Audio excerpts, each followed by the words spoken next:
Você aí já parou pra pensar que Cavaleiros do Zodíaco é um anime cheio de falta de lógica, hipocrisia e coisas totalmente bizarras?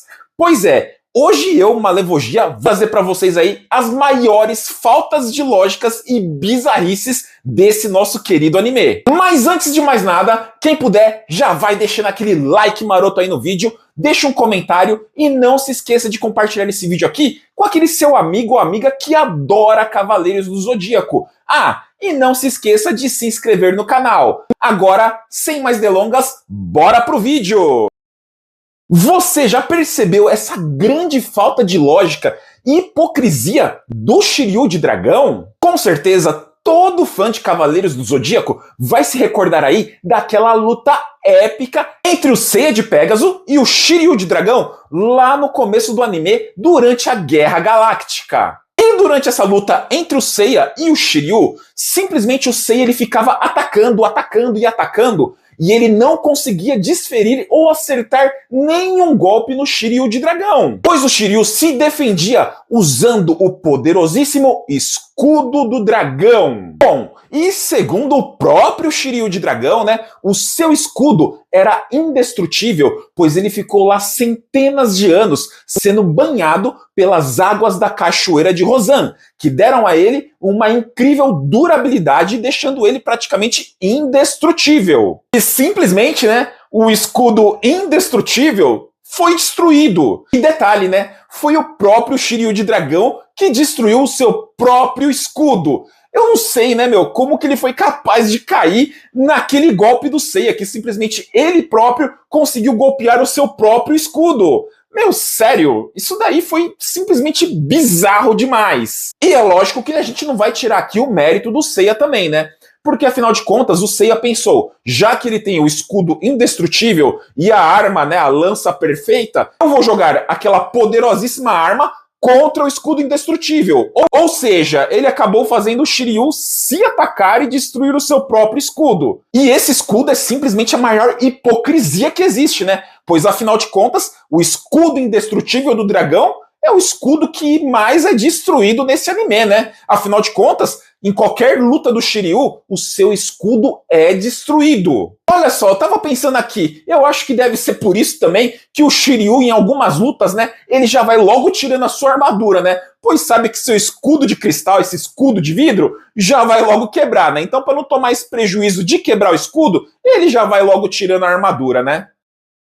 Você aí já parou para pensar que a idade dos cavaleiros lá em Cavaleiros do Zodíaco simplesmente não faz sentido nenhum? Porque, afinal de contas, é meio difícil de imaginar, né, olhando pro Seiya, Shiryu, Yoga, Shun e Ikki, que eles têm de 13 a 15 anos de idade. Simplesmente não entra na minha cabeça que eles possuem tal idade. Pra mim, eles ficam mais parecendo aqueles adolescentes, né, dos filmes americanos lá do começo dos anos 2000, no qual adolescentes eram interpretados por adultos, né? Só que assim, tem uma coisa que me intriga mais ainda nesse quesito idade dos cavaleiros, né? Pois lá durante a saga das 12 casas é dito a idade de alguns dos cavaleiros de ouro. É aí que a gente vê que o Mu, por exemplo, tem 20 anos de idade, né? Já o Saga de Gêmeos possui ali seus 28 anos de idade.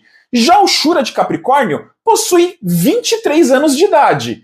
E aí que a gente para pra pensar numa das maiores bizarrices em Cavaleiros do Zodíaco, né? Porque eu não sei se você se lembra, só que é o seguinte, o Shura de Capricórnio, ele luta contra o Aiolos de Sagitário lá no começo de Cavaleiros do Zodíaco, aonde é dito, né, que o Aiolos, ele se sacrificou para salvar a bebê Atena. E o seu algoz, né, quem o derrotou, foi simplesmente o Shura de Capricórnio. Só que aí tem um detalhe muito bizarro. E é simplesmente que isso aconteceu há 13 anos atrás, ou seja, 13 anos antes dos acontecimentos de Cavaleiros do Zodíaco e das 12 casas. Ou seja, se o Shura possui 23 anos de idade durante a saga das 12 casas, então significa que quando ele enfrentou o Aiolos de Sagitário, ele possuía somente 10 anos de idade. E fala sério, né? O Shura ali, durante a luta contra o Aiolos, ele não aparenta ter 10 anos de idade nem aqui, nem em nenhum lugar do mundo. Simplesmente o cara parece um adolescente com cara de adulto, né? E outra coisa, dos 10 anos de idade até os 23 anos de idade, o Shura simplesmente não mudou absolutamente nada. Eu queria saber que creme que eles usam para não envelhecer. Se quiserem ter essa cara quando tiverem 62, eu sugiro que comprem produtos Ivone. Você já parou pra pensar que a saga dos Cavaleiros Negros lá em Cavaleiros do Zodíaco é simplesmente uma baita preguiça de roteiro do Kurumada? Pois é, meus amigos, diversas vezes eu cheguei a pensar que essa saga dos Cavaleiros Negros era um filler dentro de Cavaleiros do Zodíaco, só que eu tava totalmente enganado. Igual com a saga de Asgard, porque eu achava que a saga de Asgard, né, que ela era canônica, só que não, né? A saga de Asgard sim que é um filler, e não os Cavaleiros Negros. Mas por que eu tô falando isso? Bom, eu tô falando isso pois a saga dos Cavaleiros Negros, ela parece demais um filler, pois tem um roteiro totalmente preguiçoso, assim como os personagens existentes nelas, né? Quer ver? Eu vou mostrar pra vocês. A gente já começa ali pelos Cavaleiros Negros, que são absolutamente cópias dos Cavaleiros de Bronze. E aí a gente vê o quê? Que simplesmente o Kurumada, assim como o pessoal do anime, eles usaram o mesmo design dos Cavaleiros de Bronze para os Cavaleiros Negros. Ou seja, uma baita preguiça para desenhar outros cavaleiros. Fora a preguiça também da criatividade, né? E aqui eles simplesmente pensaram assim: ah, vamos pintar essas armaduras de preto e só mudar ali a cor do cabelo deles que tá tudo certo. Fora isso, nós temos a trama. E a trama é preguiçosa demais. No qual mostra, né, que a armadura de ouro de Sagitário, ela foi roubada pelo Ikki, né? E aí, quando o Ikki está no porto, ele está vestindo a armadura, né, de ouro de Sagitário, o Sei acaba interrompendo isso, né? E aí o que acontece? Os lacaios do Ikki, eles simplesmente somem, né, com as partes da armadura de ouro de Sagitário. Aí os nossos queridos Bronze Boys, eles vão atrás, né, das partes da armadura de ouro de Sagitário. E logicamente que para reaver as partes da armadura de ouro de Sagitário, eles teriam ali que enfrentar as suas cópias malignas, né, as suas cópias negras. Então, por isso que tem ali os Cavaleiros Negros. E simplesmente eu achei totalmente preguiçoso o roteiro dessa trama, assim como o design desses cavaleiros, né? E como eu disse pra vocês, eu achava que isso daqui era um filler de tão preguiçoso que é, né? Amiga, não tem como te defender. Agora me diz aí vocês também achavam, né, que essa saga dos Cavaleiros Negros era um filler? E me diz outra coisa, o que vocês acharam dessa saga dos Cavaleiros Negros? Vocês acharam que o Kurumada foi mesmo preguiçoso e que o design das armaduras poderiam ter sido ali melhor, né, dos antagonistas, ou não? Deixa pra gente aí nos comentários, pessoal! Olha só essa bizarrice de Cavaleiros do Zodíaco. Você já parou pra ver que lá durante a saga das 12 casas, em um certo momento é dito que não se sabe quantos cavaleiros de ouro existem no total, nem quantas armaduras de ouro existem no total, e também parece que os cavaleiros de ouro não se conhecem. E olha só que eu vou mostrar isso pra vocês, hein? Essa fala sobre que não se sabe ao certo quantos cavaleiros de ouro existem e quantas armaduras de ouro existem, ela é dita pelo grande mestre do santuário, que no caso era o Saga de Gêmeos. Por aí a gente já vê que quando o Cavaleiros do Zodíaco estava sendo escrito ali pelo Kurumada, nem ele sabia ao certo quantos Cavaleiros de Ouro queria ter, né? Só que isso fica meio confuso, né? Essa vai ser a minha melhor vigarice.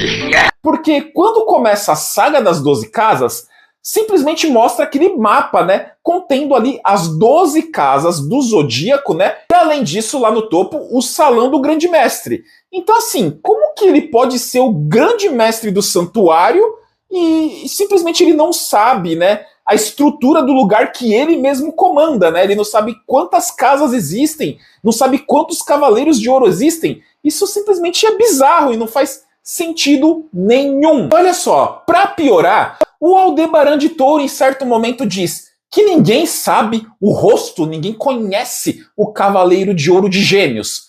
Pô, mas como isso, né? Sendo que alguns dos Cavaleiros de Ouro foram treinados ali juntos pelo Xion de Ares, por exemplo. E aí, para piorar mais ainda essa situação, lá pro final da saga das 12 casas, o Milo ele chega a falar pro mestre ancião que ele conhece muito bem o Saga de Gêmeos e que não acredita, né, que ele seria capaz de ter cometido tal atrocidade ali contra o santuário e ter virado o grande mestre na marra. E aí, para ser a cereja do bolo, né, dessa contradição, dessa bizarrice, a gente tem ali o Shaka de Virgem, que simplesmente o Shaka de Virgem, ele foi controlado pelo Saga de Gêmeos. E não dá para entender, né? Afinal de contas, o Shaka de Virgem é o homem mais próximo de Deus, é o homem que consegue ver dentro do cosmo e da alma dos outros cavaleiros e ver, né, se aquele cavaleiro é bom ou se ele é ruim. Mas assim, essa questão dele ver, né, se o Saga era bom mesmo ou se era ruim, já é uma outra questão aí que é muito debatida entre os fãs. Só que, como é dito que nenhum dos Cavaleiros de Ouro se conhecem,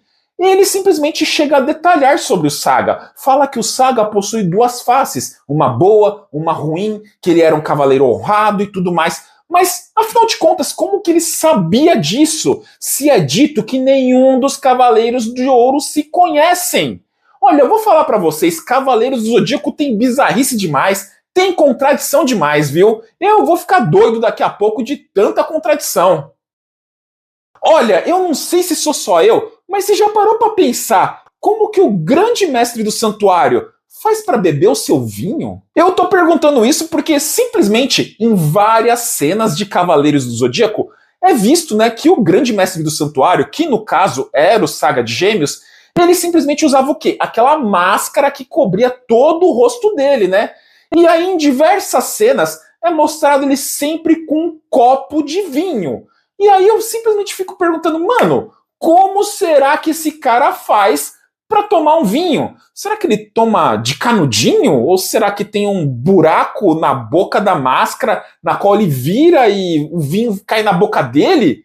Mano, isso daí me deixou com uma baita pulga atrás da orelha. Porque pensa só, o cara, ele não tira a máscara pra nada. A gente vê, né, em certas cenas ele ali rodeado de garotas, rodeado de gente, e ele tá sempre, né, a maioria das vezes com uma taça de vinho. Mas será que ele tira a máscara? Porque não parece que ele tira a máscara para isso. Ou será que foi um detalhe que o Kurumada simplesmente esqueceu de pensar sobre? Porque eu fiquei pensando muito, né, como que ele faz para tomar esse vinho? Mas, enfim, né, se você aí que tá vendo esse vídeo tem alguma sugestão, né, de como será que o grande mestre do santuário bebia o seu vinho? Eu espero que você deixe pra gente aí nos comentários, porque, meu, sério, eu quero encontrar uma solução pra esse mistério, viu? E chegamos ao final de mais um vídeo aqui no canal Malevogia, hein? E me diz aí, qual das bizarrices e contradições de Cavaleiros do Zodíaco que você mais gostou aí? E é claro que se vocês gostaram, deixa aí no comentário pra gente, pessoal, que daí eu faço parte 2 desse vídeo, hein? E é claro, galera, não se esqueça de deixar o like nesse vídeo, um comentário legal e aproveita e compartilha esse vídeo aqui com aquele seu amigo ou amiga que gosta de Cavaleiros do Zodíaco. Ah, e não se esqueça de se inscrever no canal, pessoal. Eu vou ficando por aqui, um forte abraço a todos vocês e falou!